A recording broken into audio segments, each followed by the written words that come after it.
March came to Great Bend, Kansas with the kind of cold that made a man's bones ache and reminded him that winter never really asked permission before it left. Donald Moore stood in his seed barn, watching a state inspector named Kenneth Allen pull wheat samples from the bin with the mechanical precision of someone who'd done this 1,000 times and stopped thinking about what the numbers meant to the people behind them. The inspector's clipboard caught the afternoon light filtering through the barn slats. Metal scraped against metal as Kenneth drew the probe deep into the stored grain, extracting kernels that would decide whether 200 bushels of seed wheat could be planted on 320 acres, or whether Donald would be starting spring $8,000 in debt before a single seed touched Kansas soil. Kenneth laid the sample across white paper, spreading kernels with gloved fingers. His jaw tightened. Donald knew that look. He'd seen it on loan officers and county assessors and every other man who'd ever held Donald's future in official hands. The numbers came quick and final: contamination rate 15% exceeding state maximum for certified seed by more than 7 times the allowable variance. Kenneth's voice carried no emotion, just regulation recited from memory. The wheat showed significant mixing with an unidentified variety. Different kernel size, different color, different head structure, visible even in the raw sample. Approximately 15% off-type plants in the seed stock. State maximum for certified seed was 2%. This lot tested at 15. The wheat could not be certified and could not be sold as turkey red. Donald felt something cold settle in his chest, but his voice stayed level when he spoke. It wasn't contaminated. It had always looked like that. 3 generations of Moores had grown this wheat on this ground, and every year it came up mixed, and every year it survived whatever Kansas threw at it. Kenneth wasn't interested in history. He had standards written by people in offices in Topeka who'd never felt Kansas soil under their boots. The off-types were probably volunteer from a neighboring field, or cross-contamination from a previous crop. Donald needed to clean the seed, sort out the off-types, and plant only the standard turkey red. Or he could buy certified seed from a dealer. The barn went quiet, except for wind finding gaps in the wood siding. Donald looked at the 200 bushels that represented his grandfather's crossing from Bohemia in 1874, his father's stubborn survival through the Dust Bowl, and his own 47 years of believing that what worked didn't need fixing. He wasn't buying seed from a dealer, and he wasn't sorting out plants his grandfather had carried across an ocean. Kenneth made a note on his clipboard, issued the failure certificate with Donald's name typed in mechanical letters, and drove away in a state truck that kicked up dust on the gravel drive. Donald stood in the seed barn, holding a piece of paper that said his family's heritage was contaminated. Unfit for distribution, failed. The house smelled like pot roast when he walked through the door, but the warmth didn't reach the kitchen table where Laura stood with her arms crossed and her mother Shirley sitting in the chair by the window, with that look that said she'd already heard the news from someone who'd heard it from someone else. Small towns had their own telegraph system, and bad news traveled fastest. Laura didn't ask what happened. She already knew. Her voice came quiet but sharp. The inspection failed. Donald set the certificate on the counter between the salt and pepper shakers. The paper looked too official for a kitchen, too final for a conversation that was just beginning. It failed because the inspector measured something that doesn't need measuring. Purity isn't the same as quality. Laura's mother spoke from her chair without looking up from her coffee. Purity was what kept crops predictable. It was what separated modern farming from peasant agriculture. Donald's grandfather had been a Bohemian peasant who didn't know the first thing about genetics and gambling. The farm's future on folklore was how people lost everything. Donald felt heat rise in his throat, but kept his voice steady. His grandfather had known which plants lived and which died. That wasn't folklore. That was survival. The conversation died there, strangled by the weight of things unsaid. Laura moved back to the stove. Shirley watched the fields through the window. Donald went to wash his hands, scrubbing dirt from under his nails, while the failure certificate sat on the kitchen counter like an indictment. Dinner came at 6 with Brandon already at the table, and Rachel late coming down from her room with textbooks under her arm. 22 and 19, old enough to have opinions, and young enough to believe those opinions mattered more than experience. Brandon saw the certificate first. He picked it up, read it twice, and set it down harder than necessary. "You failed the seed inspection." The words hung in the air between fried potatoes and green beans. Donald cut his pot roast into smaller pieces than he needed buying time. The inspection failed the seed. Different thing. Brandon's education from Kansas State showed in the way he organized his arguments like he was still in a classroom. Agricultural science had evolved past saving seed from year to year. Modern varieties were bred for specific characteristics, tested for purity, certified for performance. The off-types in Donald's wheat were genetic contamination from decades of uncontrolled pollination. Planting that seed was ignoring everything researchers had learned about crop improvement. Rachel stayed quiet, pushing food around her plate. She was studying agronomy at the community college, caught between textbooks that said one thing and a grandfather's journal she'd found in the attic that said another. Laura finally spoke, and her voice carried the weight of 23 years of marriage to a man who'd rather lose money than admit he might be wrong. "What are you going to do, Donald?" He looked at his wife across a table that had held 3 generations of more family meals. Planted the seed anyway, all 320 acres. Spring planting started in 6 weeks, and he wasn't about to spend $8,000 on certified seed when he had 200 bushels of perfectly good wheat sitting in the barn. The scrape of Laura's chair against linoleum sounded like a door closing. She stood, picked up her plate with food still on it, and walked to the sink without another word. Shirley followed. Brandon and Rachel exchanged a look that said they'd seen this fight before and knew how it ended. Donald finished his meal alone at a table built for 6.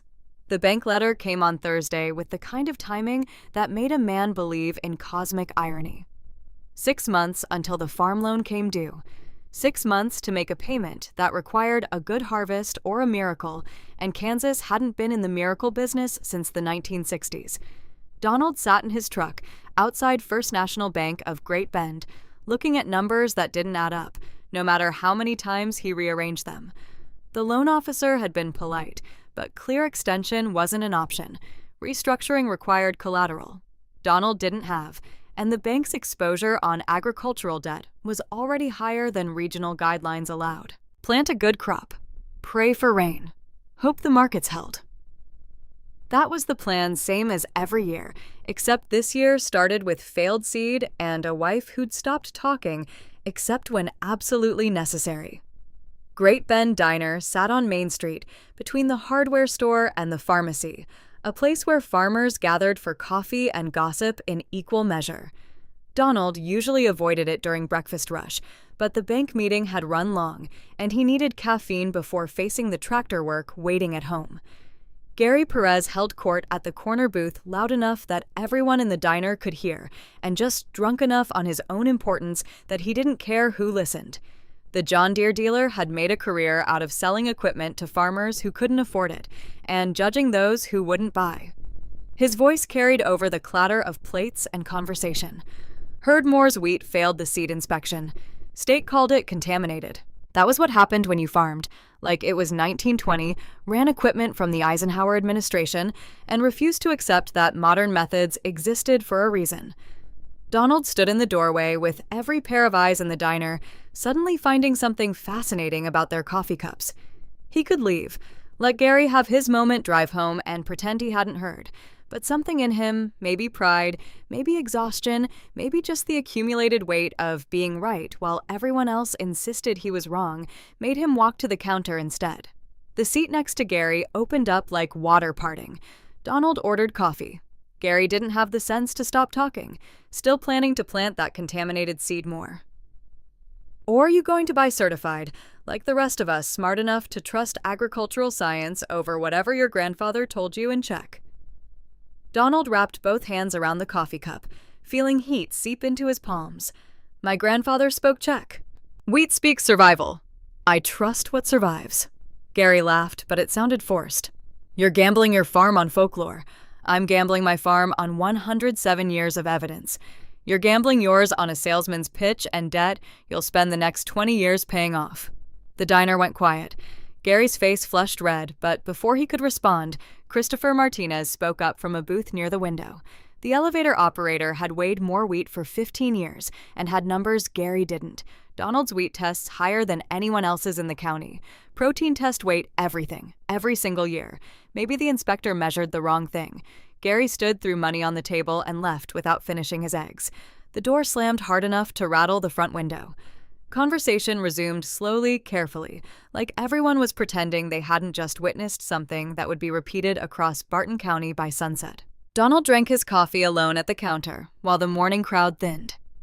Outside Kansas stretched flat and brown under gray March skies, waiting for spring with the patience of land that had seen 1,000 springs before, and would see 1,000 more regardless of what men decided to plant in it.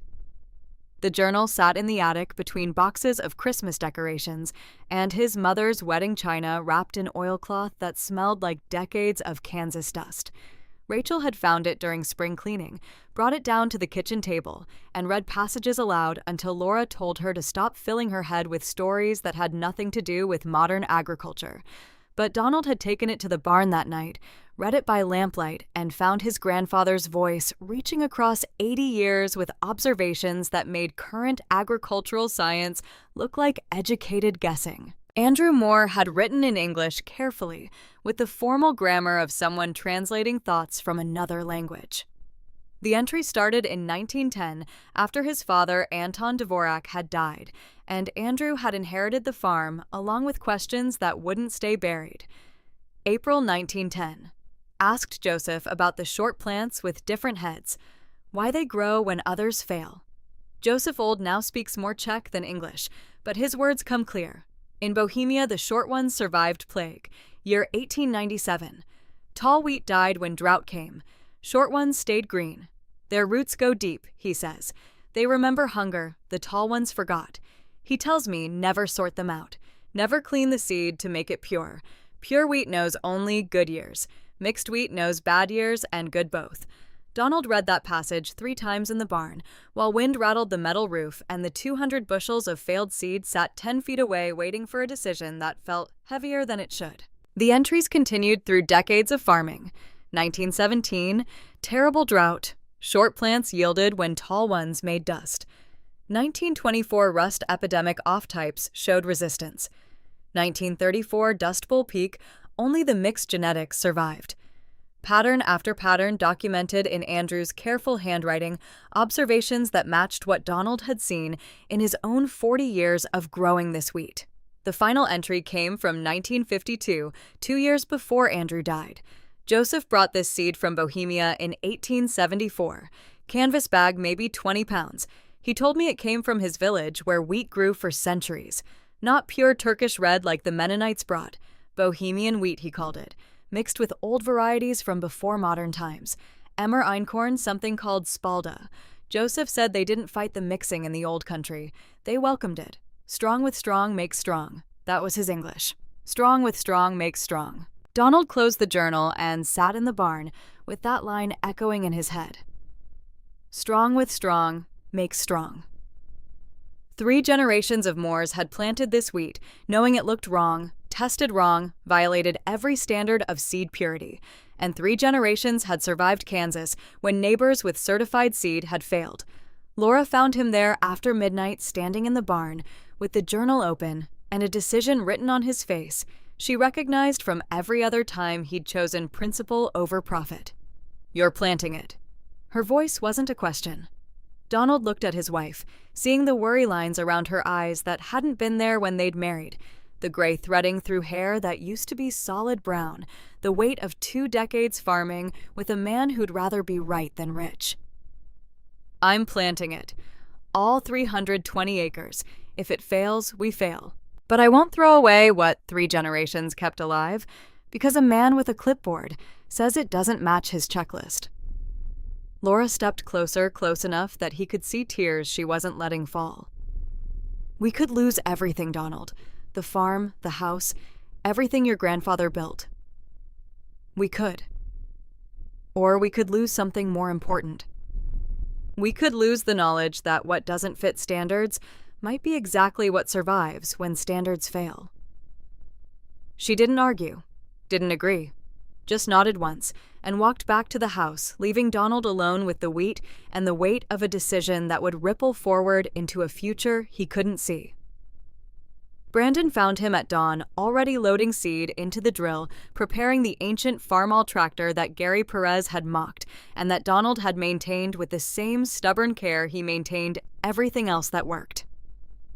The argument came quick and hard. Brandon's college education against Donald's lifetime of observation. Modern breeding techniques against grandfather's wisdom. Financial ruin against family legacy. The words escalated until Brandon finally threw up his hands. "You're willing to lose the farm for this." For wheat that failed state inspection, Donald kept working hand steady on equipment that had planted this field for 30 years. "I'm willing to lose the farm for what I know is true. Your professors taught you to trust their science. My grandfather taught me to trust what survives. When their science outlives my wheat, I'll listen." Brandon left tire marks in the gravel drive. Rachel watched from her bedroom window, caught between her father's certainty and her brother's logic, between the journal she'd read and the textbooks she studied. Donald planted the first acre on March 28, 1981, running the drill in straight lines across ground his grandfather had first broken in 1874. The seed flowed through metal tubes, mixing as it always did standard turkey red kernels, alongside the smaller, darker off-types that Kenneth Allen had called contamination and that Joseph Dvorak had called survival. Kenneth filed his report with the Kansas Department of Agriculture the same day. Failure certificate logged, farmer notified recommendation for follow-up inspection in fall harvest. The paperwork moved through government offices with bureaucratic efficiency, creating a paper trail that would matter more than anyone knew. Gary Perez told the story at the dealership, at the diner, at the grain elevator. More planting, failed seed. Watch disaster unfold by August. Some people never learned that modern farming required modern methods, and Donald Moore was proving exactly why old-timers needed to retire and let the next generation farm with science instead of stubbornness. The story spread like wheat rust from farm to farm, coffee shop to equipment dealer, church basement to county extension office. By April, everyone in Barton County knew Donald Moore had defied a state inspection, planted contaminated seed, and was headed for failure visible from any highway passing his fields. Laura stopped attending ladies' auxiliary meetings at church. Couldn't stand the sympathetic looks from women who thought Donald had lost his mind and she was too loyal or too stubborn to stop him. Shirley went back to her own house in Hutchinson, shaking her head about peasant superstition destroying good Kansas farmland. Rachel kept reading the journal, kept comparing her grandfather's observations with her textbooks, kept finding that sometimes the old knowledge and new science said the same things in different languages. Donald planted all 320 acres in 2 weeks of dawn-to-dusk work, the farm all running smooth as the day his father had bought it used in 1965. The wheat went into ground still cold from winter seeds, settling into soil that held memory of every crop grown here since the Homestead Act. At night, he stood on the porch, watching darkness swallow his fields, knowing that somewhere under that black Kansas earth, his grandfather's wheat was beginning the transformation from seed to seedling, from heritage to harvest, from contamination to whatever truth would emerge when summer heat and Kansas sky decided which genetics deserved to survive. Laura stood beside him, some nights not speaking, just being present in the way 23 years of marriage taught you to be present when words wouldn't help. The drill marks were still visible when the first shoots emerged in mid-April, green lines running arrow-straight across brown earth, promising nothing except that something planted would attempt to grow. Donald walked the fields every morning before breakfast, checking emergence counting plants, looking for the off-types that everyone else called weeds, and his grandfather had called wisdom. They came up mixed, as always, the standard plants, and the short ones, the conventional heads, and the different shapes, everything Kenneth Allen had measured and found wanting.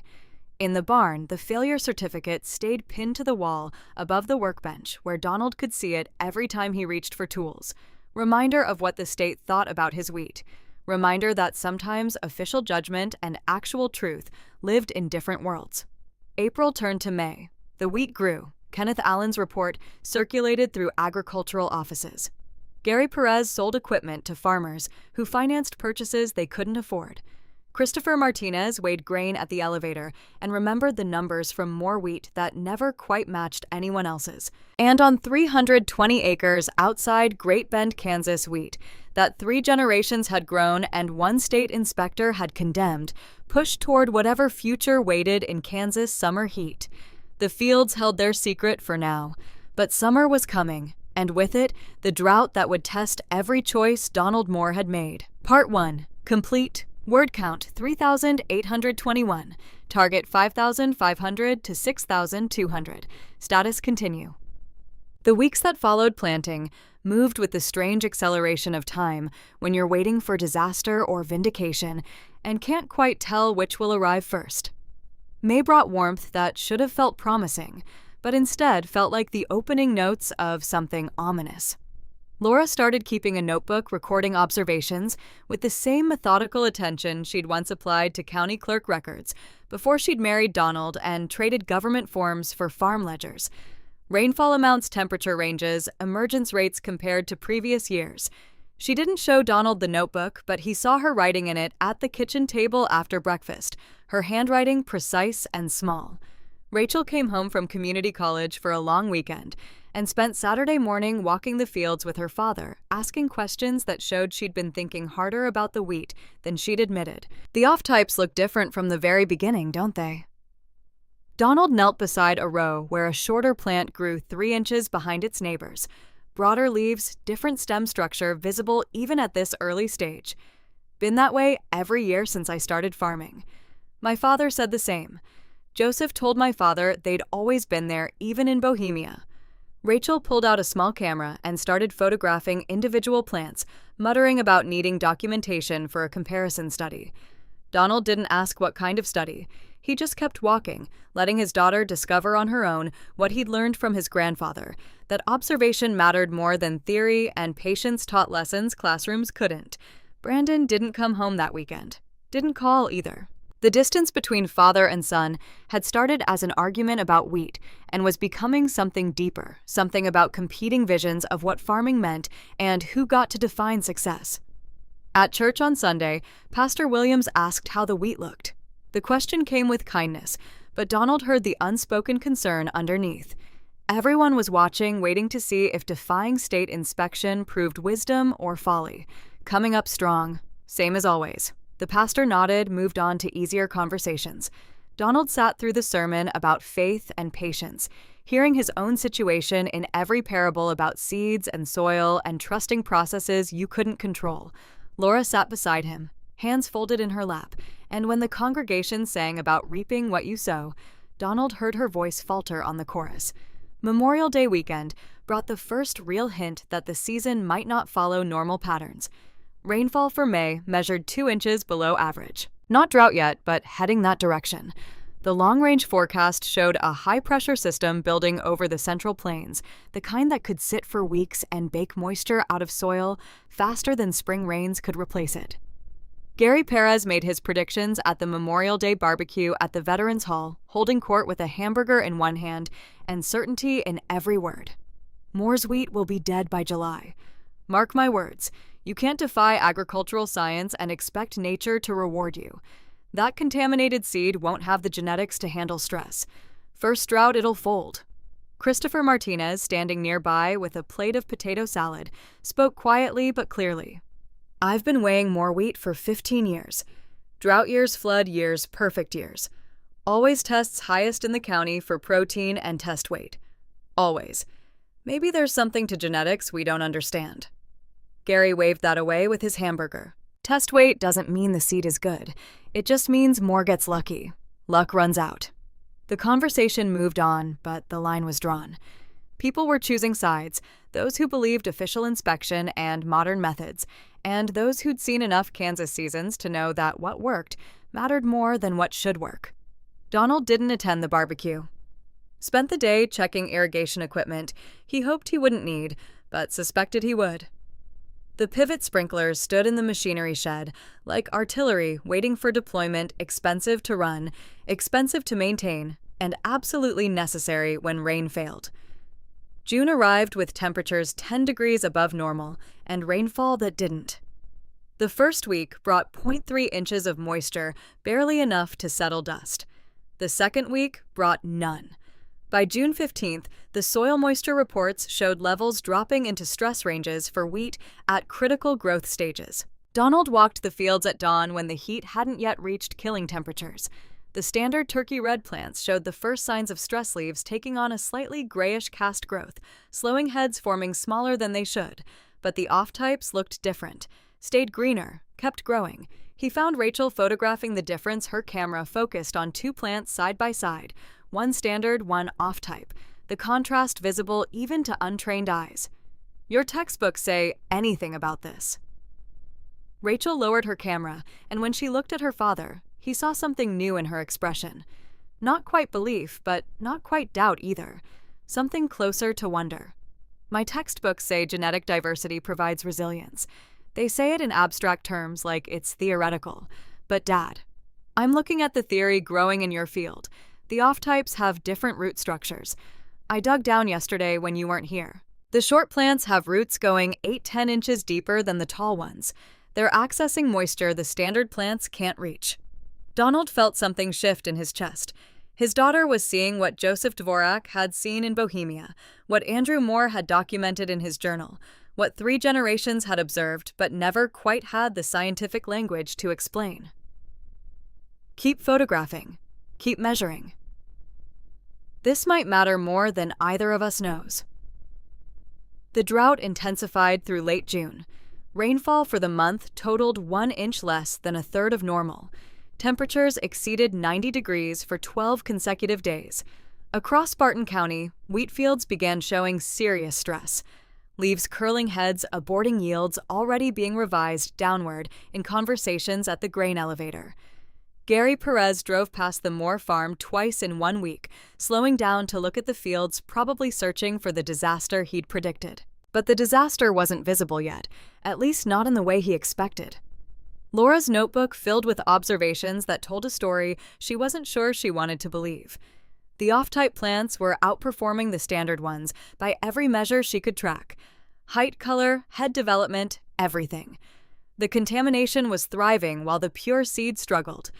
She showed Donald the notebook one evening after dinner, spreading it on the kitchen table like evidence in a case she was building. The plants Kenneth Allen said were wrong are doing better than the ones he said were right.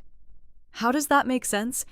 Donald looked at his wife's careful handwriting, her measurements and observations, the scientific method applied by someone who'd never claimed to be a scientist. It makes sense if standards measure the wrong things.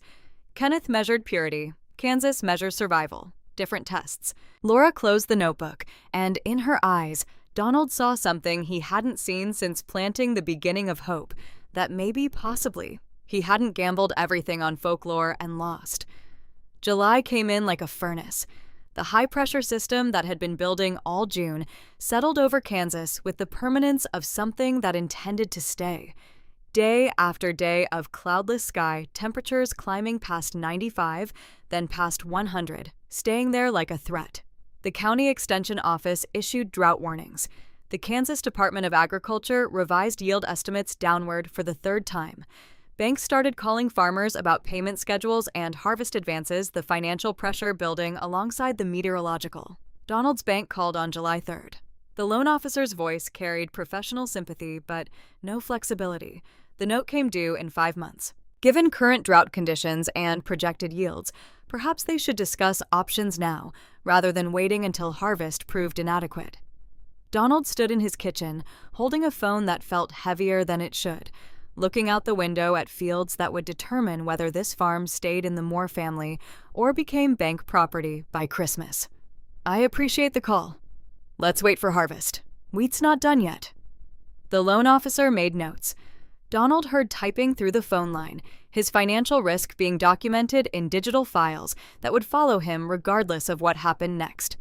Rachel came home for the 4th of July and brought her camera, her notebook, and a professor from the community college who specialized in crop science. Dr. Ellen Harrison was 50-something gray hair, pulled back, practically eyes that saw more than social conversation required. She walked the Moore fields for 2 hours, asking questions Donald answered while Rachel photographed and took notes. The professor knelt beside off-type plants, examined root structures, where Rachel had carefully excavated soil, measured head lengths, and kernel sizes with equipment pulled from a backpack. When she finished, she stood at the field's edge looking at 320 acres of wheat that shouldn't be performing this well, in drought conditions this severe. "Mr. Moore, I don't know what you have here, but it's not contamination. Contamination reduces performance. This is enhancement. Those short plants you're showing me have genetic characteristics I've only read about in historical literature. Deeper roots earlier, maturity triggers drought stress responses that modern varieties were bred away from in favor of yield potential. Whoever told you this was contamination didn't understand what they were looking at." Donald felt vindication and terror in equal measure. Vindication that he'd been right. Terror that if he'd listened to Kenneth Allen, if he'd sorted out the off-types and planted pure seed, he would have destroyed something irreplaceable without ever knowing its value. "What do I do with this information?" Dr. Harrison pulled out a business card, handed it to Donald with the weight of someone passing along something important. "Document everything. Photographs, measurements, yield data. Keep samples of the seed. This kind of genetic diversity doesn't exist anymore in modern agriculture. We've bred it out chasing higher yields in perfect conditions, but conditions aren't always perfect. What you have might matter to more than just your farm." She left as the sun was setting, her car disappearing down the gravel road in a cloud of dust. Rachel stood beside her father, and for the first time since the seed inspection, she looked at him with something approaching admiration. "You knew, didn't you? You couldn't prove it scientifically, but you knew." Donald watched the dust settle, thinking about his grandfather, Joseph, crossing an ocean with a canvas bag about what it took to trust knowledge that came without credentials. "I knew what survived. Sometimes that's enough." The week after Independence Day brought temperatures that made the previous heat look moderate. 102, 104, 106, 21 consecutive days above 100 degrees a stretch that hadn't been seen in Barton County since the Dust Bowl era. Wheat across the county cooked in the fields. Predictions of disaster became documented reality. The elevator started lowering their harvest estimates. Gary Perez's customers began calling about equipment payment extensions. Kenneth Allen drove through the county on other inspections, seeing the consequences of drought playing out in brownfields and stressed plants. But the Moore wheat held. Not perfectly. Nothing could be perfect in conditions this severe, but better than it had any right to hold. The off-types stayed green, while standard plants turned gray. The diverse genetics Joseph had brought from Bohemia and 3 generations had maintained proved exactly what Andrew's journal had documented. In bad years, mixed wheat survived when pure wheat failed. Laura walked the fields with Donald in early morning before heat became dangerous, seeing what her notebook had been trying to tell her for weeks. The contamination was saving them. "I'm sorry I doubted you." Her voice came quiet, almost lost in the rustle of wheat moving in hot wind. Donald took his wife's hand, feeling decades of partnership in that simple touch. "You doubted with evidence. Kenneth had official credentials and state backing. I had a grandfather's stories and stubborn faith. You chose what looked reasonable. I chose what looked crazy.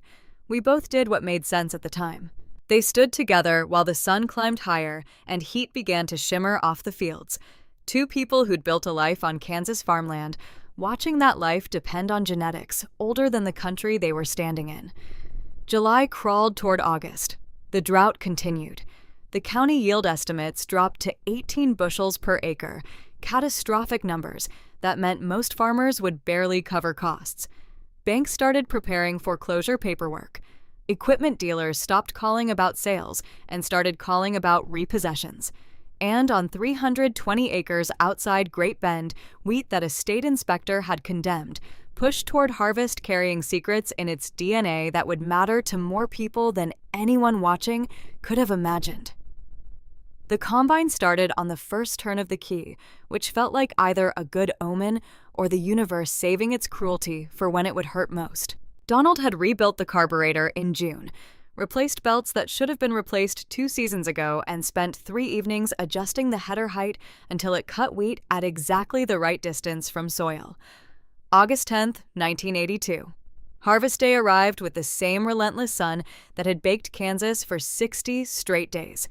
The thermometer outside the barn already read 87 at 7 in the morning, and the forecast promised 103 by afternoon. Christopher Martinez had called the night before with elevator hours and a warning that didn't sound official but carried weight anyway. County yields were running catastrophic. Most farmers bringing in 12 to 15 bushels per acre, barely enough to cover seed and fuel. A few hitting 18 if they'd irrigated heavily and gotten lucky. The co-op was discussing emergency grain advances just so farmers could afford to harvest what little they had. Donald guided the combine into the northeast corner of his section, where the off-type plants grew thickest, figuring if disaster was coming, might as well meet it head-on. The header dropped blades engaged, and wheat that 3 generations had grown and 1 inspector had condemned began flowing into a machine that would render its final judgment in bushels and pounds. The yield monitor beeped numbers that seemed impossible: 28 bushels on the first pass, 31 on the second, 29 on the third. Donald stopped. The combine climbed down, checked the monitor calibration, checked it again. The numbers held. Laura appeared at the field edge, in the truck dust rising behind her, like she'd driven faster than gravel roads allowed. She'd been watching from the house with binoculars, the same ones she used to spot coyotes near the chicken coop, and apparently the combine's steady progress without breakdowns or visible disaster had drawn her out. The monitor showing accurate Donald pulled off his gloves, wiped sweat that had nothing to do with temperature. If it's accurate, we're running 30 bushels per acre. Maybe 31. The silence between them filled with mathematics. Neither wanted to speak aloud. 31 bushels at current prices minus production costs, plus the seed sales he might generate if this held across all 320 acres. Numbers that meant making the bank payment with money left over. Numbers that meant vindication measured in harvest weight. Laura's hands shook when she reached for the cab door to steady herself.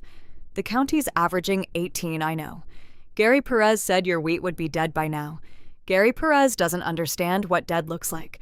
Dead is having one answer and refusing to see alternatives. Dead is measuring everything by standards written by people who never faced real survival. Donald climbed back into the combine. Laura stood watching as he resumed cutting the machine, moving through wheat that shouldn't exist according to official inspection, producing yields that shouldn't happen according to every prediction made by people who'd mocked his stubbornness. The harvest took 4 days. 4 days of dawn to dark combining of grain flowing into the truck of numbers on the yield monitor that stayed consistent enough to believe. By August 14th, when the last acre fell and the final load sat ready for the elevator, Donald had documentation that would change everything. 320 acres, 31 bushels average, 9,920 bushels total. Nearly double the county average in the worst drought since the 1950s. Christopher Martinez met the truck at the elevator with a scale ticket in hand and an expression that said he'd been doing math in his head and didn't quite trust the results. The grain poured from the truck bed into the receiving pit, amber kernels mixed with darker off-type seeds that gave the whole load a variegated appearance that looked wrong and tested right. The scale settled. Christopher read the weight, checked his calculations, read them again. Test weight, 63 pounds per bushel. Protein, 14.8%. Donald, in a year when most wheat is coming in at 58 pounds and 12% protein, you're bringing me numbers I see maybe 1 year in 10 during good seasons. He attached a sample to the scale ticket grain in a small manila envelope that would sit in elevator records as evidence of something nobody had quite figured out how to explain yet. Word's going to spread about this. Christopher's voice carried certainty. Small agricultural communities had information networks that would make intelligence agencies jealous. By sunset, every farmer in Barton County would know that Donald Moore's contaminated wheat had out-yielded certified seed by margins that defied explanation. Let it spread. Donald took the scale ticket and drove home through afternoon heat that shimmered off asphalt like water. In his shirt pocket, a piece of paper documenting that sometimes being wrong, according to official standards, meant being right according to measures that actually mattered. The phone started ringing before he'd finished washing harvest dust off his hands. First call came from a farmer in Pawnee County who'd heard from his cousin who'd heard from someone at the elevator. Second call from a seed dealer in Hutchinson, asking if Donald had any wheat for sale.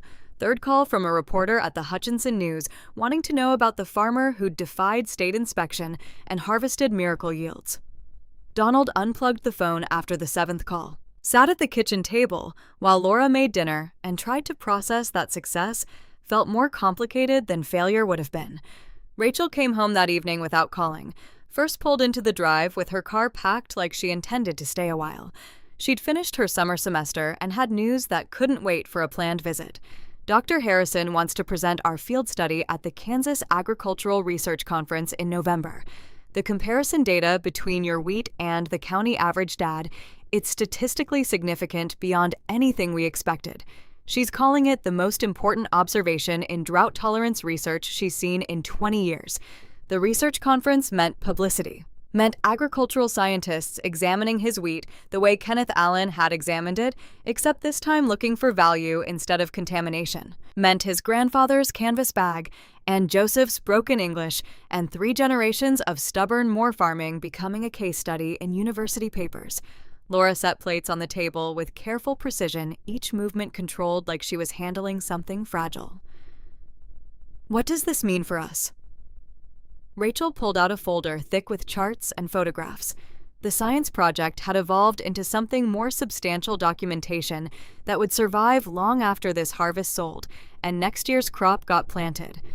It means people are going to want to study this wheat, want to understand how genetics Dad's family maintained accidentally accomplished what breeding programs have been trying to do deliberately for decades. It means the contamination Kenneth Allen measured was actually genetic diversity preserving traits modern agriculture lost. Donald looked at his daughter, seeing her caught between 2 worlds. The academic one that taught her to question everything, and the family, one that taught her some knowledge, came without peer review. Your textbook's ready for that? Rachel smiled, and in that expression, Donald saw his own stubbornness reflected back. My textbooks are going to have to be. Brandon called 3 days later, voice tight, with something that might have been pride, or might have been the difficulty of admitting error. I heard about the harvest.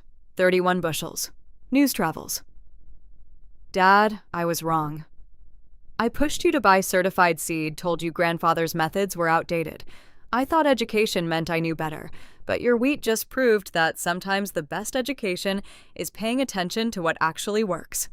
The apology came sideways, wrapped in explanation, but Donald heard it clearly enough. His son was learning what college couldn't teach, that being smart meant knowing when your intelligence didn't have all the answers.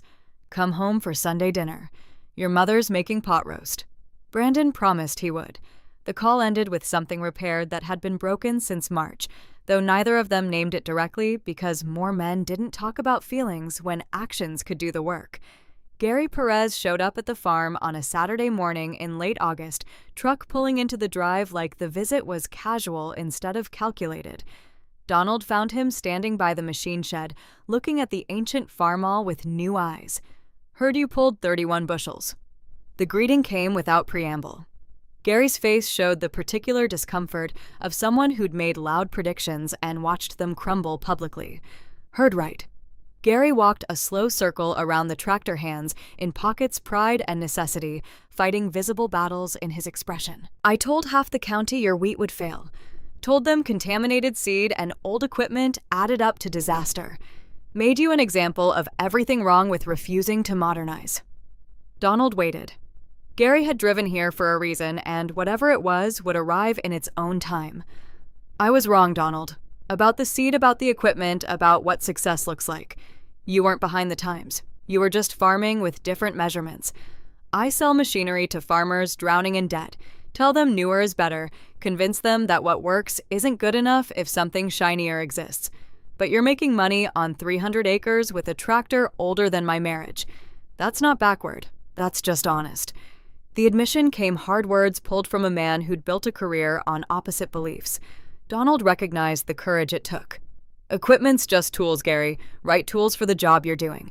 I'm not feeding stockholders or impressing neighbors. I'm growing wheat that survives. Don't need new machinery for that.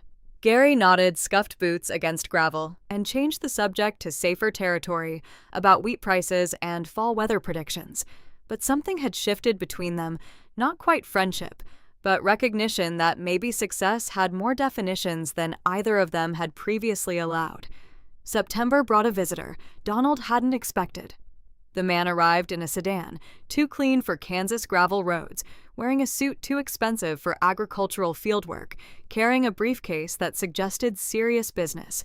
Charles Whitmore, Regional Representative for Agritech Seed Corporation. I'm here to make you an offer.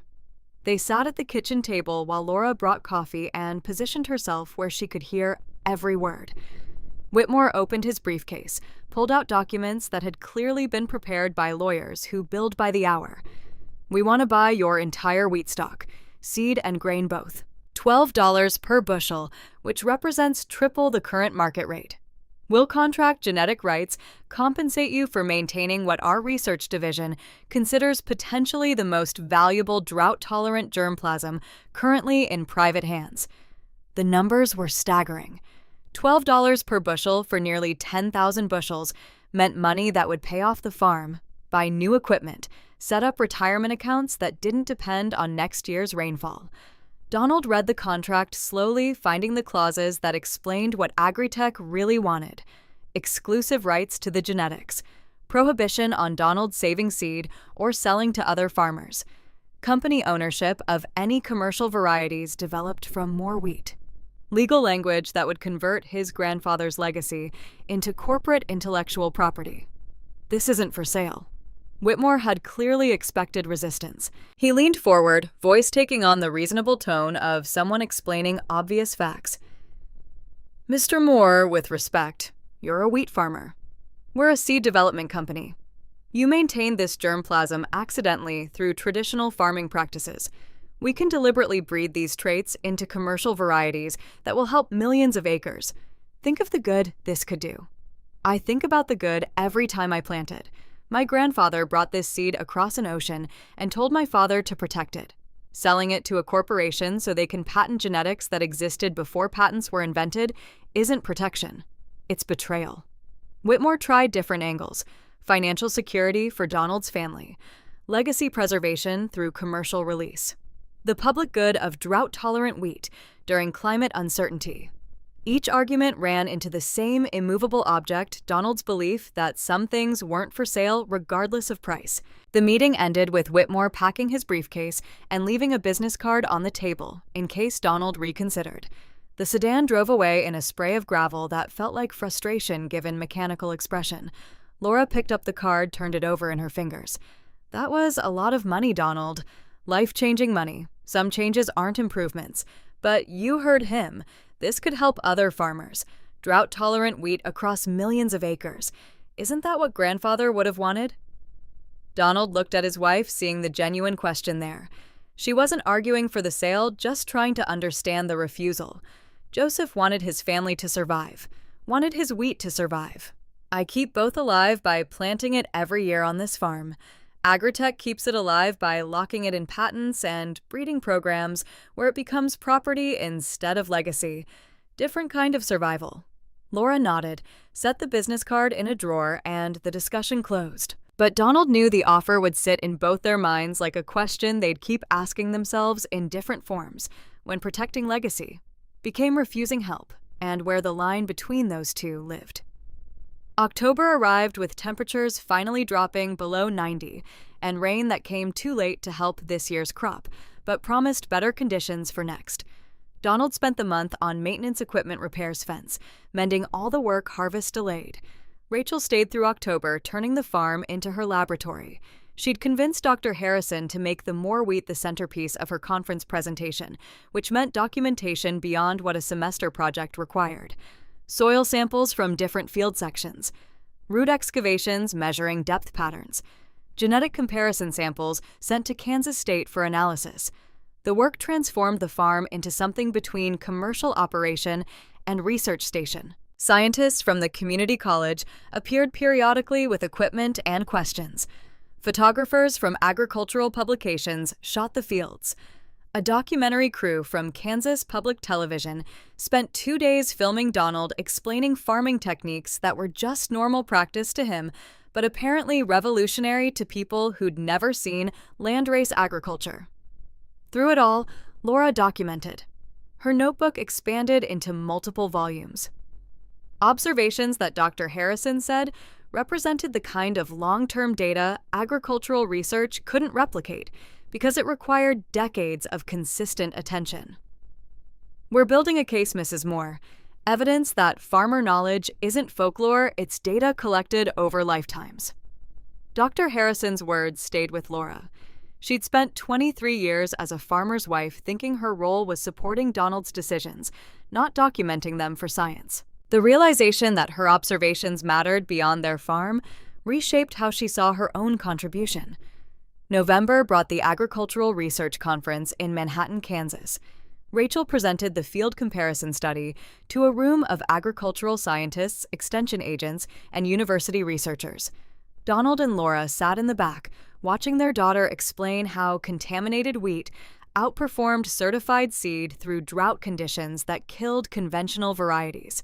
The presentation included photographs of off-type plants, charts showing yield differentials, protein analysis demonstrating superior quality. Rachel spoke with academic precision about genetic diversity, landrace preservation, and the loss of resilience in modern breeding programs. But the conclusion brought her back to family. This wheat exists because my great-great-grandfather brought it from Bohemia in 1874, and because 3 generations of Moors planted it without understanding the science we now see in the results. They maintained genetic diversity accidentally by refusing to sort out plants that didn't match standards. Their stubbornness preserved something breeding programs spent a century trying to recreate. The question session ran long. Agricultural researchers wanted seed samples, genetic analysis, permission to study the landrace. Extension agents wanted to know if farmers could replicate results. Seed company representatives wanted to discuss licensing. Donald fielded questions with the same straightforward honesty he applied to farming.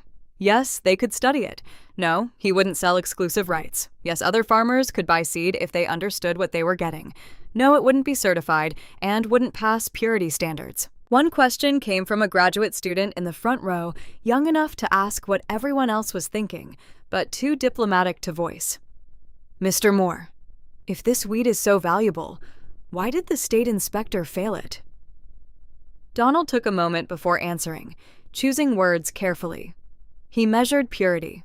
Kansas measured survival. Both tests were accurate. They just measured different things. The inspector did his job correctly according to standards written by people who believed purity mattered most. But those standards didn't account for the possibility that impurity might be strength. His failure certificate was right by the rules he followed. It was just wrong by the rules that actually mattered. The room went quiet. Laura felt something shift in the audience recognition passing across faces, like sunrise moving across a field.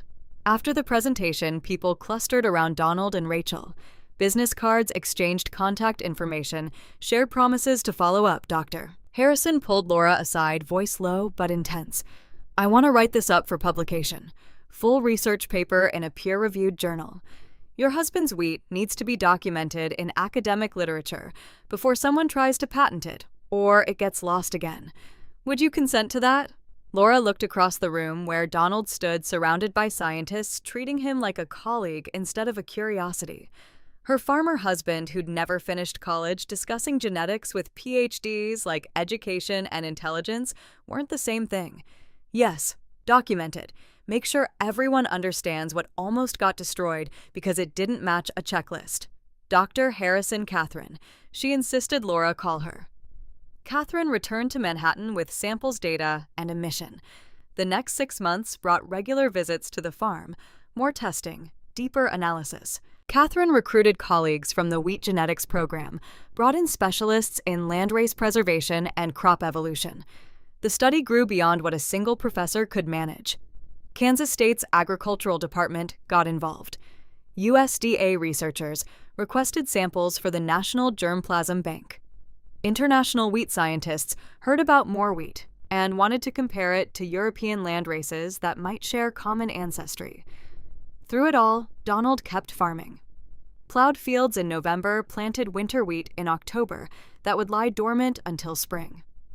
The cycle continued independent of academic interest because wheat didn't care about research papers. It just grew if you planted it and survived if it could. March 1984 brought the phone call that would validate everything Donald had believed and gambled on. Catherine's voice carried excitement poorly contained by professional composure. "Donald, I need you to sit down." The genetic analysis came back from the USDA lab. Your wheat contains material from at least 4 extinct wheat species. Triticum aestivum. That's the standard bread wheat. Triticum dicoccum emmer wheat hasn't been commonly cultivated in 200 years.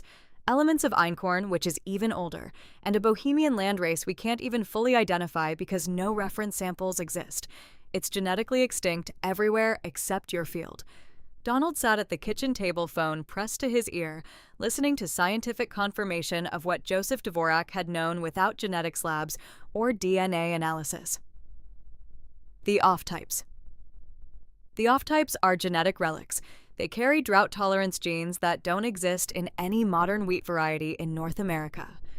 Deep root formation, enhanced water use efficiency, stress response proteins we've been trying to breed for 50 years. Your grandfather brought time capsule genetics from medieval European agriculture, and your family kept them alive by simply not sorting them out. Laura stood in the kitchen doorway, reading Donald's expression and understanding that whatever Catherine was saying mattered beyond their farm. What does this mean? Catherine's pause carried weight.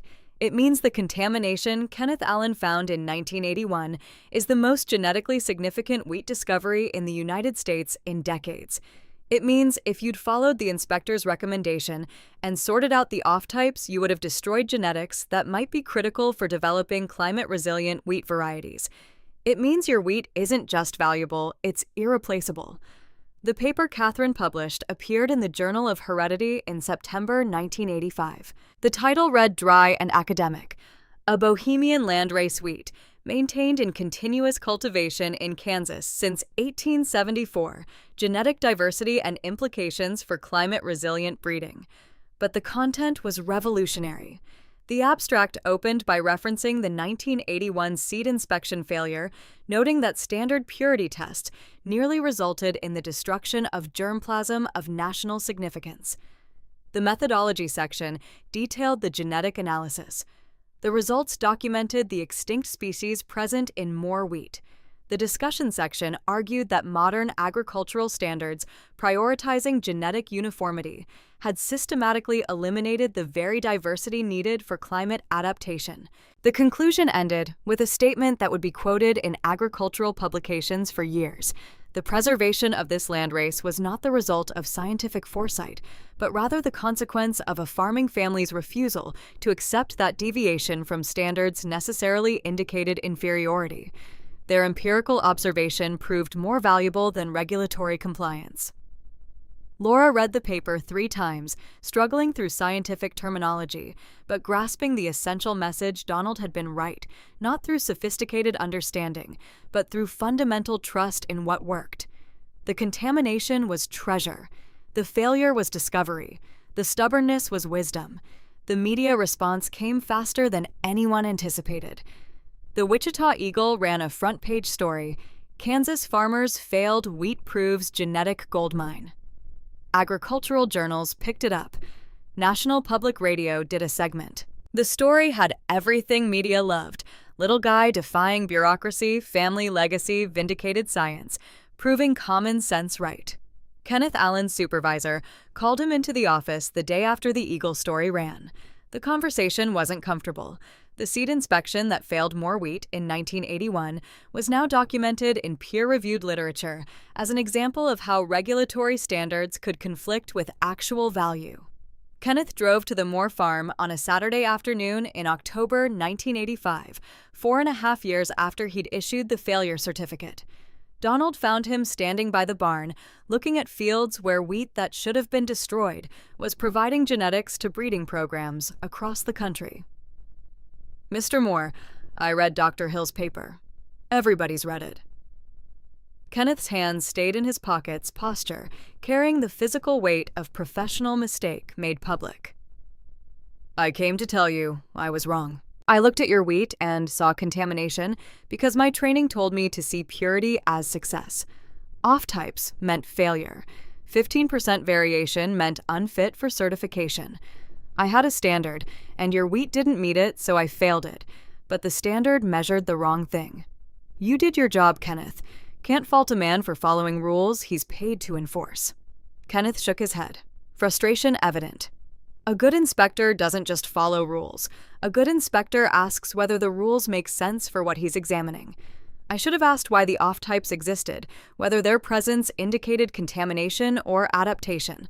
I should have wondered if standards written for ideal conditions applied to Kansas farming. Instead, I just checked boxes on a form and nearly destroyed something irreplaceable. Laura appeared from the house carrying 2 glasses of iced tea, offering one to Kenneth, with the grace that suggested forgiveness came easier for her than it did for the inspector himself.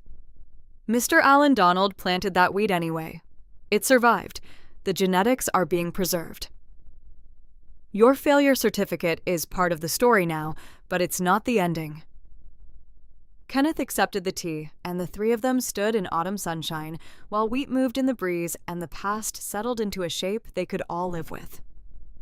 The inspection failure had been correct by the standards Kenneth followed. The planting decision had been correct by the survival Joseph Dvorak understood. Both could be true simultaneously, because truth like wheat came in varieties. The requests started arriving before Catherine's paper even hit print. Phone calls from farmers who'd heard through county extension networks, letters from organic growers in Colorado and Nebraska, inquiries from agricultural researchers wanting to run comparison trials. Everyone wanted the same thing, access to genetics that had just been documented as nationally significant. Donald sat at the kitchen table with a stack of letters 3 inches thick, each one asking essentially the same question in different words. Could they buy seed? Could they get samples? Could they participate in preservation efforts? The wheat that Kenneth Allen had declared unfit for distribution was suddenly the most requested seed stock in the Central Plains. Laura organized the requests by state, then by type commercial farmers, researchers, heritage seed collectors. Her county clerk training proved useful for categorizing chaos into manageable systems. We can't possibly respond to all of these. There are requests here from Maine to Oregon. Donald picked up a letter from a wheat farmer in Nebraska who'd lost 3 consecutive crops to drought and was looking for anything that might help him hold on to land his grandfather had homesteaded. Don't need to respond to all of them. Need to respond to the ones that understand what they're asking for. This wheat isn't a miracle cure. It's genetics that work specifically because they're diverse and unpredictable. People wanting certified uniformity won't be happy with what they get. Rachel, who'd moved back home after finishing her degree to help manage the sudden transformation of their farm into something resembling an agricultural archive, suggested creating a disclaimer sheet. Something explaining that more heritage wheat, the name had stuck after Catherine used it in the paper, wouldn't pass state certification, wouldn't breed true, and required farmers willing to save their own seed and accept variation. Make it clear we're selling landrace genetics, not a product. People need to know they're buying into a farming philosophy, not just different seed. The first direct sale happened in November 1986 to a farmer from Pawnee County who drove 3 hours to pick up 10 bushels personally. Donald showed him the fields, explained the off-types, walked him through what Joseph Dvorak had told Andrew Moore about leaving the short plants alone. The farmer name was Michael Davis, ran 480 acres with his brother, listened with the attention of someone who'd learned that desperation made you open to ideas you'd previously dismissed. We've been planting certified seed for 20 years. Higher yields in good years, complete failure in drought. Lost everything in 83 and 84. If this wheat survives what you survived in 82, I'll take variation over starvation. Donald sold him the 10 bushels at $8 each, double the going rate for certified seed, with a handshake agreement that Michael understood what he was buying. No guarantees, no refunds, no certification. Just genetics that had crossed an ocean and survived a century of Kansas weather. Word spread through networks that agricultural extension services didn't track. Farmer to farmer, elevator operator to customer coffee shop, conversations that turned into truck rides to Great Bend. By spring 1987, Donald had sold 80 bushels of seed to farmers across 3 states, each sale coming with the same disclaimer and the same price. Laura started keeping transaction records in a separate ledger income that existed outside their normal grain sales. $8 per bushel when certified seed sold for $4 created margins that added up fast. 80 bushels at $4 premium meant an extra $320. Small money by commercial agriculture standards, but it came without input costs or production risk, just wheat saved from harvest and sold to farmers willing to take a chance on genetics that worked differently. Gary Perez watched the seed sales with the complicated expression of someone whose predictions hadn't just failed, but had inverted completely. The contaminated wheat he'd mocked was generating premium prices, while certified varieties he sold struggled to move inventory during a period when farmers were broke and cautious. He appeared at the farm again in January 1987, truck pulling in during an afternoon when snow made the gravel drive treacherous. Donald found him in the machine shed, examining the farm-all with something approaching reverence instead of his previous condescension. "How many bushels of seed did you sell last year? 80 give or take." Why Gary pulled out a small notebook, the kind salesmen carried to track commissions and quotas. "Because I sell equipment to farmers drowning in debt from buying inputs that promise results and deliver bankruptcy. I convince them newer is better, that premium products justify premium prices. But you're selling seed that failed state inspection for twice what certified seed costs, and farmers are driving hours to get it. That's not salesmanship. That's value." Donald wiped oil from a wrench he'd been using to adjust the tractor's carburetor, considering Gary's transformation from skeptic to student. Value isn't what costs most or looks newest. Value is what works when everything else fails. My grandfather understood that without business school. Just took me 50 years and a state inspection failure to learn the same lesson. Gary leaned against the workbench, and when he spoke again, his voice carried the weight of admission that came hard to men who'd built careers on opposite beliefs. "I told customers not to buy from you. Said your methods were outdated, your equipment was junk, your seed was contaminated. I made money off mocking you. Now you're proving that the oldest methods and the oldest equipment can produce something the newest technology can't replicate. I was wrong about everything, except one thing: you are stubborn. I just didn't understand that stubbornness aimed at the right target looks like wisdom." The two men stood in comfortable silence while snow tapped against the metal roof and decades of agricultural certainty rearranged themselves into new patterns. The transformation Gary represented was happening across Kansas farming communities. The story of more wheat became parable and business case, simultaneously evidence that sometimes protecting legacy mattered more than chasing efficiency, that genetic diversity could outperform genetic purity, that farmer observation over generations accumulated value that laboratories couldn't synthesize quickly.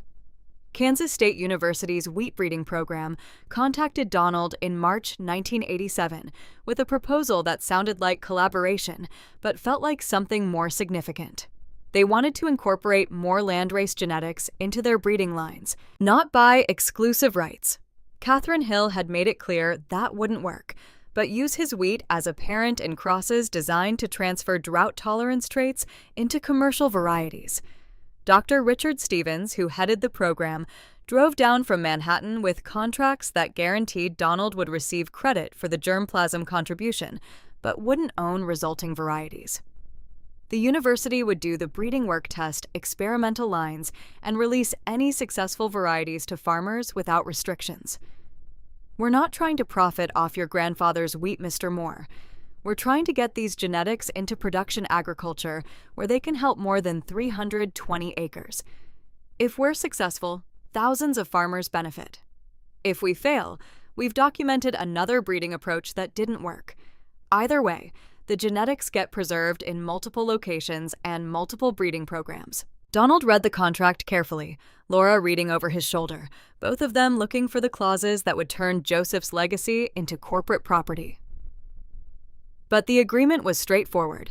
Kansas State could use more wheat in their program. Donald retained rights to continue selling seed directly to farmers. Any resulting varieties would be public releases available to anyone.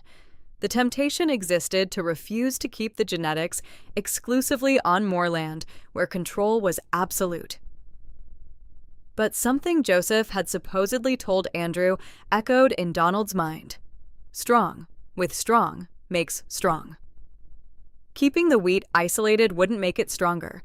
Crossing it with modern varieties, testing it in different environments, seeing if the traits held through generations of deliberate breeding, that might create something more valuable than preservation alone could achieve.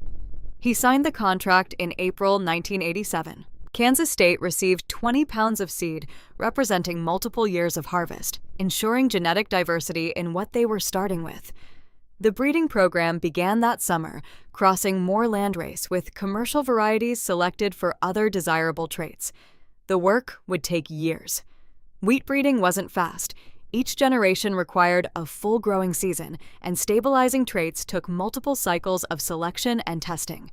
Dr. Stevens estimated they might have preliminary field trials by 1990, possible variety releases by 1995 if everything went well. Donald went back to farming, planted his fields in fall 1987, harvested in summer 1988, repeated the cycle that had sustained 3 generations. But now, his wheat existed in laboratory plots at Kansas State, in fields across Kansas and Nebraska and Colorado, where farmers were testing it in USDA seed banks, where it sat frozen as insurance against loss. The genetics were escaping his exclusive control, which should have felt like losing something, but instead felt like sending children into the world, necessary, frightening, and ultimately right. Rachel took a position with Kansas State in 1989, working under Catherine Hill in the wheat genetics program. The decision to study her own family's wheat academically created complications. How do you maintain scientific objectivity about genetics you grew up around, but also provided insights that outside researchers couldn't access? She knew which field sections consistently produced the healthiest off-types, knew that her grandfather Andrew's journal documented yield patterns across weather extremes that university trials couldn't replicate. Knew that Laura's notebooks contained 20 years of observation data that predated formal research by decades.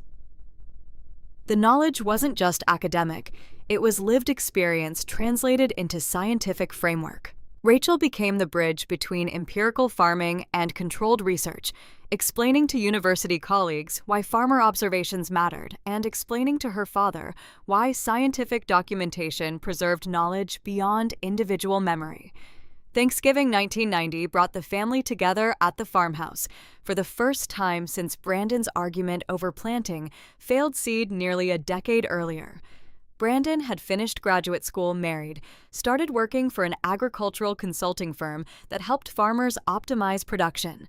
His expertise was efficiency, maximizing yield per input dollar, reducing waste, increasing profit margins.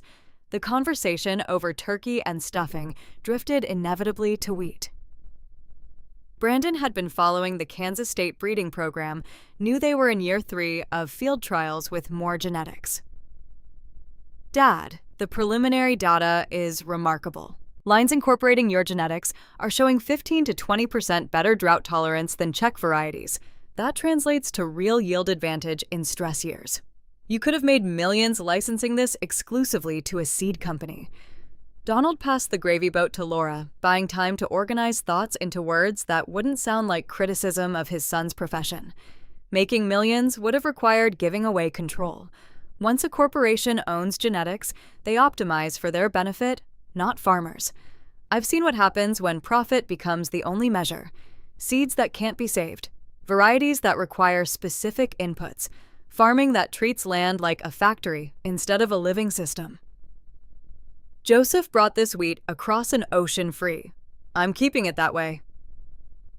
Brandon started to argue, but Rachel cut in with the diplomatic skill she'd developed moderating between academic researchers and practical farmers. Both approaches have value. Dad's maintaining genetic diversity by farming it continuously under real conditions. K-State is testing specific traits under controlled conditions. Farmers buying heritage seed are experimenting with their own adaptation. Multiple strategies preserve the genetics better than any single approach could. Laura cleared plates while her children argued agricultural philosophy, listening to debates that would have been impossible when they were younger. Her family had become inadvertent experts in wheat genetics through the simple act of refusing to sort out plants that looked wrong.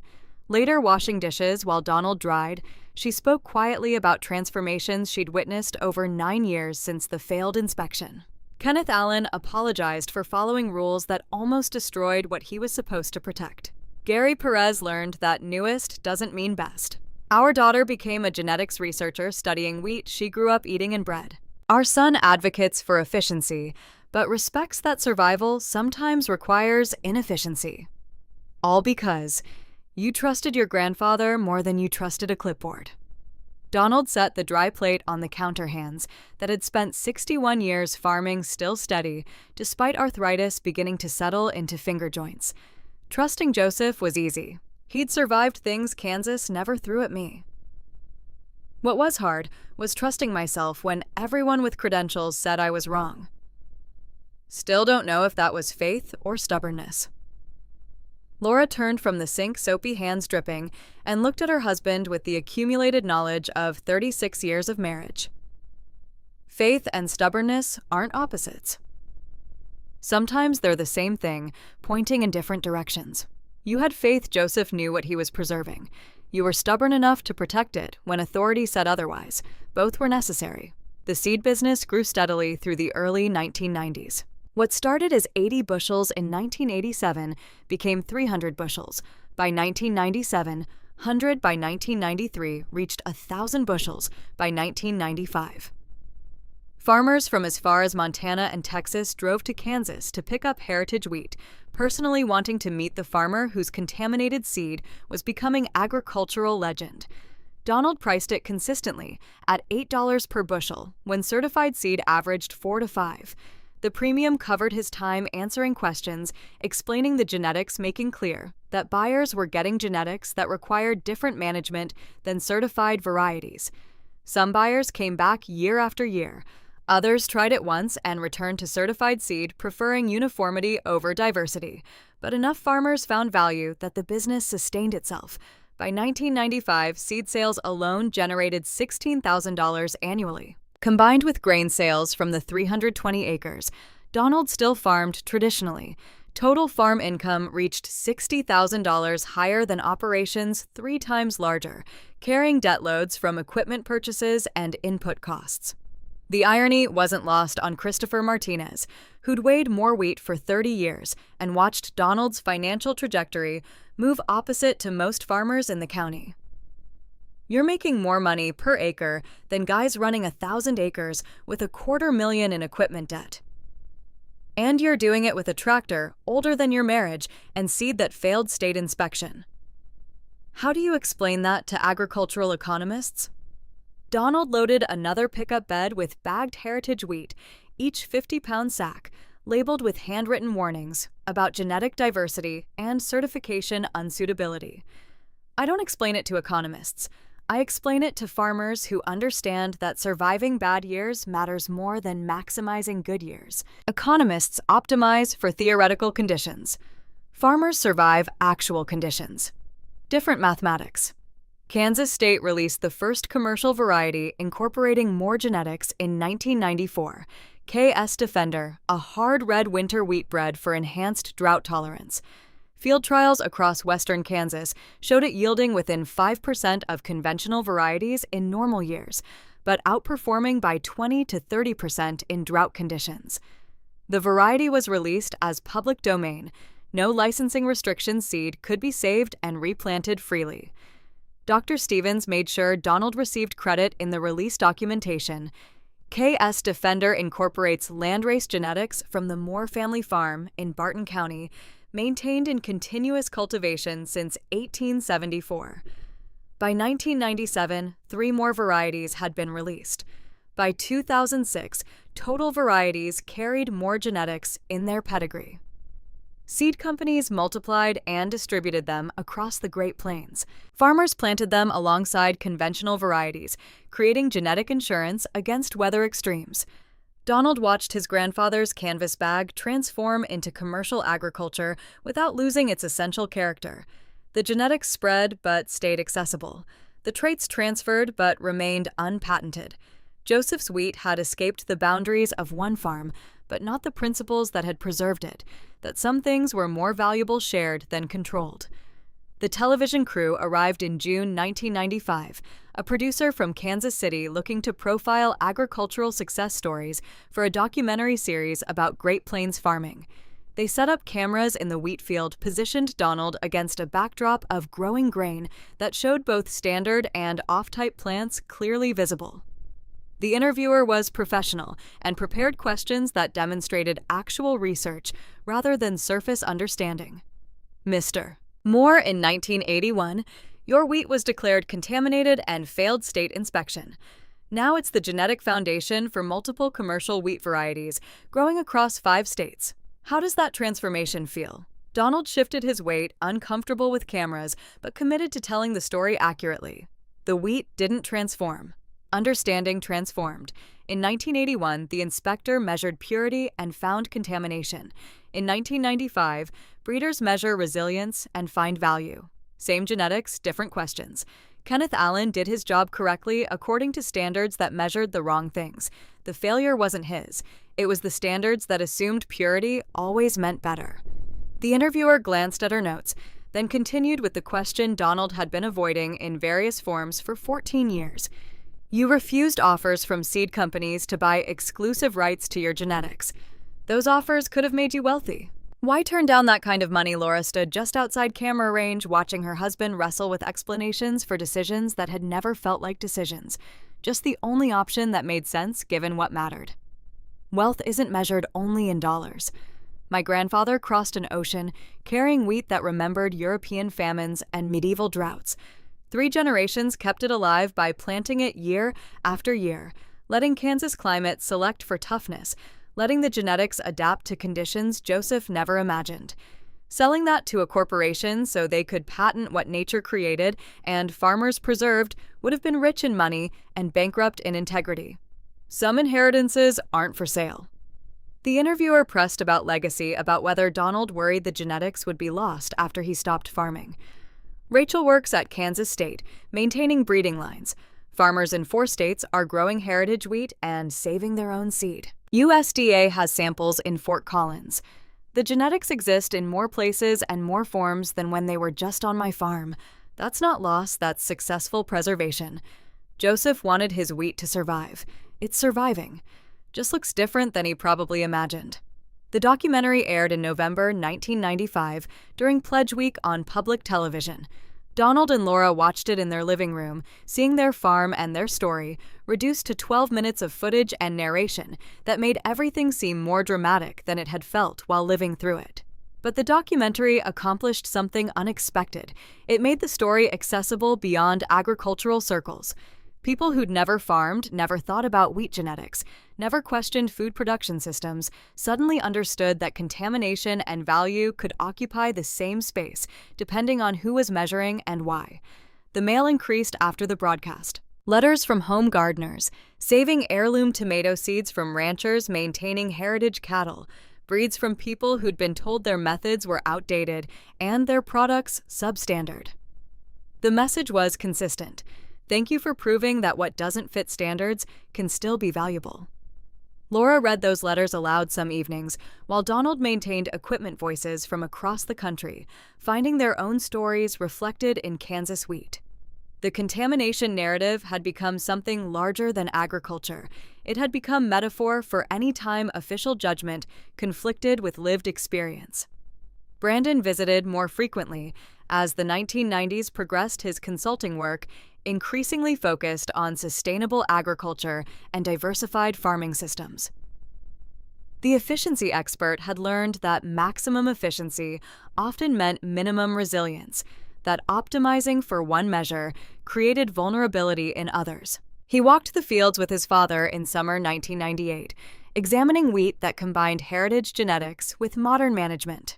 Donald had started using GPS for field mapping soil testing for nutrient management, but still saved his own seed and still planted the mixed genetics that had survived a century of selection. You're not pure traditional or pure modern. You're taking what works from both. Brandon's observation came without judgment, just recognition. Pure anything is vulnerable. Pure traditional ignores useful technology. Pure modern ignores accumulated wisdom. Joseph's wheat survives because it isn't pure.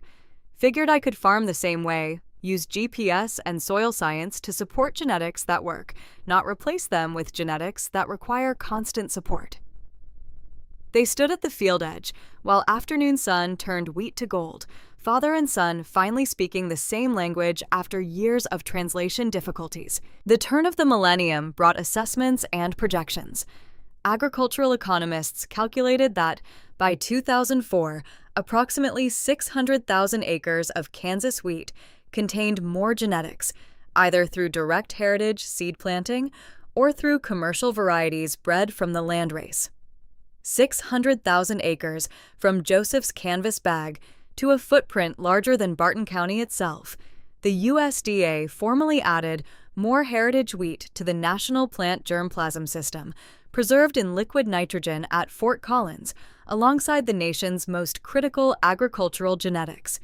The wheat Kenneth Allen had declared unfit for certification now sat classified as germplasm of national significance, protected against loss, the same way strategic petroleum reserves protected against energy disruption.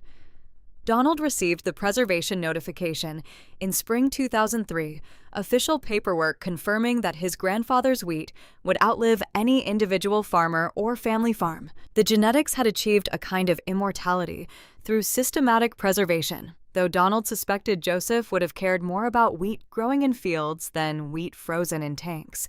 He was 71 now, still farming, but feeling time accumulate in ways that couldn't be ignored. Knees that complained on cold mornings, hands that struggled with small tools, vision that required reading glasses for paperwork, the body's way of suggesting that seasons had limits and every planting season used up one more from a finite allocation. Brandon approached him in fall 2004 with a proposition that felt inevitable, even though neither of them had spoken it aloud previously. "Dad, I want to take over the farm, keep it in the family, maintain the heritage wheat, but integrate precision agriculture, variable rate seeding yield monitoring data-driven decisions. Honor what you've preserved while using tools that didn't exist when grandfather started farming." Laura stood in the kitchen doorway, listening to a conversation about succession that they'd both known was coming, but had avoided planning for specifically. Donald looked at his son, seeing genetic inheritance playing out in real time. Brandon's face carrying features from Andrew Moore and Joseph Dvorak, continuity written in bone structure and eye color that transcended individual lifetimes. "Your grandfather Joseph told Andrew to protect the short plants because they knew something the tall ones didn't.